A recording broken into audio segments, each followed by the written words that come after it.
रूस में खवातीन की तादाद मर्दों से तकरीबन 1 करोड़ ज्यादा है और ये हैरानकुन रिपोर्ट उस वक्त सामने आई है जब रूस यूक्रेन में नबर्द आजमा है। लेकिन इसकी वजह ये नहीं है बल्कि इसकी वजह कुछ और है। रूस में खवातीन की तादाद मर्दों से ज्यादा है और ये एक तारीखी मुसलमा साइंसी समाजी हकीकत है। रूस दुनिया के उन ममालिक में शामिल है जहाँ मर्दों और खवातीन की आबादी के तनासब में बहुत बड़ा फर्क पाया जाता है। ताज़ा तरीन आदादो शुमार के मुताबिक रूस में खवातीन की आबादी मर्दों के मुकाबले में तकरीबन 1 करोड़ से भी ज्यादा है। माहिरीन का कहना है कि रूस में मर्दों और खवातीन की औसत उम्र में जो फर्क है वो दुनिया के किसी भी दूसरे मुल्क के मुकाबले में सबसे ज्यादा है और इसके पीछे कुछ वजूहात हैं।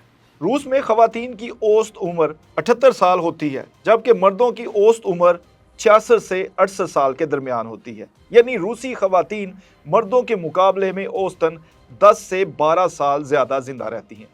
इसी वजह से अगर आप रूस में नौजवान आबादी 30 साल से कम को देखें तो वहां मर्दों और औरतों की तादाद तकरीबन बराबर दिखाई देती है। लेकिन जैसे ही उम्र 40 या 50 साल से तजावज़ कर जाती है, मर्दों की तादाद तेज़ी से कम होना शुरू हो जाती है और बुजुर्ग आबादी में खवातीन की तादाद ज़्यादा हो जाती है। और यही वो सबसे बड़ी वजह है जिसके बारे में कहा जाता है कि रूस में खवातीन की तादाद ज़्यादा है। इसके साथ साथ यूक्रेन का तज़किरा किया था तो यूरोपीय ममालिक और अमेरिका में ये भी एक चीज़ बताई जाती है कि रूस हमेशा जंगों में नबर्द आजमा रहता है, उसने बहुत सारी जंगें की और अब यूक्रेन में भी है। तो इस वजह से जो रूस के मर्द हैं वो ज़्यादातर कम होते जा रहे हैं, वो मारे जा रहे हैं, तो खवातीन की तादाद बढ़ रही है। लेकिन माहिरीन का कहना है कि ये सिर्फ एक मिथ है, इसके अलावा कुछ नहीं है। रूस में खवातीन की तादाद का बढ़ना जो है वो सिर्फ इस चीज़ की अलामत है कि रूस में खवातीन की औसत उम्र जो है 78 साल के बराबर है। औसत उम्र का मतलब ये है